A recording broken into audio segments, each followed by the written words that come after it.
اندازہ لگائیے ایک مسافر طیارہ سینکڑوں زندگیاں لیے فضا میں تیر رہا ہو، ہر سمت محفوظ ہو، ہر رفتار درست ہو اور ہر فیصلہ اے آئی کے نیویگیشن سسٹمز کے رحم و کرم ہو۔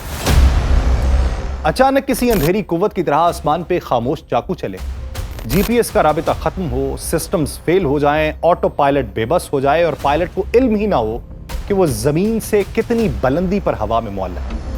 یہ نہ صرف ایک جہاز ہے بلکہ درجنوں سینکڑوں ہوائی اور بحری جہاز اس مفلوج کیفیت میں ہر روز داخل ہو رہے ہیں۔ یہ کسی فلم کا منظر نہیں ہے بلکہ آج کا یورپ ہے، جہاں روس کے الیکٹرانک وارفیئر سسٹمز میں خاص طور پہ کلینن گراڈ سے پوری مغربی سرحد پہ جی پی ایس سگنلز کو جیم کیا جا رہا ہے۔ یہ صرف جنگی مشق نہیں ہے بلکہ ایک مسلسل اور خاموش حملہ ہے جس کا ہدف محض فوجی نظام نہیں بلکہ عام شہری، مسافر اور تجارتی جہاز بھی ہیں۔ یہ وہ نئی جنگ ہے جو گولیوں یا میزائلوں سے نہیں بلکہ ڈیجیٹل آنکھیں اندھی کر کے لڑی جا رہی ہے۔ یہاں میدان جنگ ہوائی حدود نہیں ہے اور ہتھیار ایک بٹن سے بھیجے گئے سگنلز ہیں۔ نیٹو کے ماہرین اور پائلٹ یہ خبردار کر رہے ہیں کہ کوئی بڑا حادثہ محض وقت کا سوال ہے اور اگر ایک بھی طیارہ گرا تو روس کی یہ سائبر مکاری کسی عالمی آفت کا پیش خیمہ بنے۔ اے آئی کے اس دور میں روس نے یہ سبق دے دیا ہے کہ کسی بھی جدید نظام کو اندھا کر دینا اب کسی جنگ سے کم نہیں۔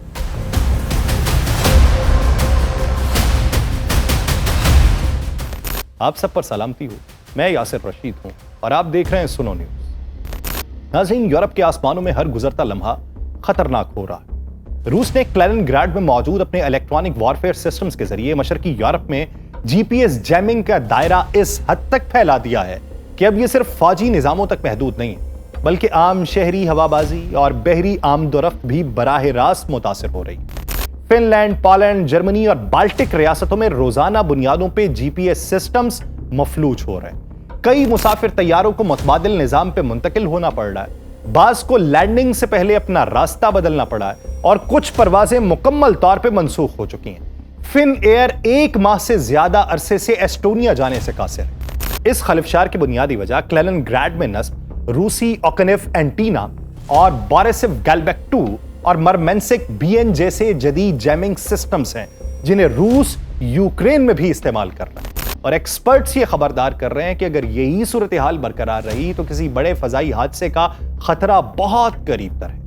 نیٹو مسلسل اشتعال انگیزیوں کا نشانہ بن رہا ہے اور ماہرین کے مطابق اگر روس باز نہ آیا تو نیو کلینن گراڈ میں موجود روسی تنصیبات پر جوابی حملے پر نیٹو مجبور ہو جائے گا اور یہ ایک ایسا قدم ہوگا جو پورے خطے کو براہ راست جنگ کی دہلیز پہ لا کھڑا کرے گا۔ جی پی ایس میں خلل جو ہے یہ صرف سگنلز کی رکاوٹ نہیں ہے بلکہ فضا میں چلتے طیاروں کے لیے موت کا ایک خاموش اشارہ بن سکتا ہے۔ جی پی ایس سسٹم اگر اڑ جائے، پائلٹس کو پرواز کے دوران اچانک سیٹلائٹ نیویگیشن سے ہاتھ دھونا پڑ جاتا ہے اور وہی لمحہ کسی تباہ کن کریش لینڈنگ یا فضائی تصادم کو جنم دے گا۔ اس بڑھتے ہوئے خطرے کے پیش نظر نیٹو نے تیزی سے ایک متبادل نظام آرمورڈ تیار کیا جو زمینی ریڈیو بیگن کے ذریعے جہازوں اور طیاروں کی رہنمائی کرے گا، سیٹلائٹ کے بغیر۔ لیکن جرمن اور بالٹک حکام نے واضح طور پہ خبردار کیا ہے کہ متبادل نظام اتنا قابل بھروسہ نہیں ہے کہ کسی بڑے سانحے کو یقینی طور پہ ٹال سکے۔ کلینن گراڈ کے آس پاس سمندری علاقوں میں تو بحری جہاز بھی اپنی درست لوکیشن کھو بیٹھتے ہیں، جو نہ صرف تجارتی سرگرمیوں بلکہ سمندری سلامتی کے لیے بھی خطرے کی گھنٹی ہے۔ اور روس کی یہ پلاننگ جو ہے یہ نیٹو کو نہ صرف عسکری رد عمل پر مجبور کر رہی ہے بلکہ یورپ کی فضاؤں اور سمندروں کو حادثاتی جنگ کی دہلیز پر لا چکی ہے۔ نیٹو نے روس کو پہلے ہی خبردار کیا کہ اگر جی پی ایس جیمنگ کے باعث کوئی کمرشل طیارہ اور مسافر بردار بحری جہاز تباہ ہوا تو اسے محض حادثہ نہیں بلکہ دانستہ اشتعال انگیزی تصور کیا جائے گا۔ ایسی کسی تباہی میں اگر سینکڑوں شہری مارے گئے تو نیٹو جوابی کارروائی کا دباؤ ناقابل برداشت حد تک بڑھاتے ہوئے آگے بڑھے گا اور یہی رد عمل یورپ کو ایک نئی جنگ کی دہلیز پہ لے جائے گا۔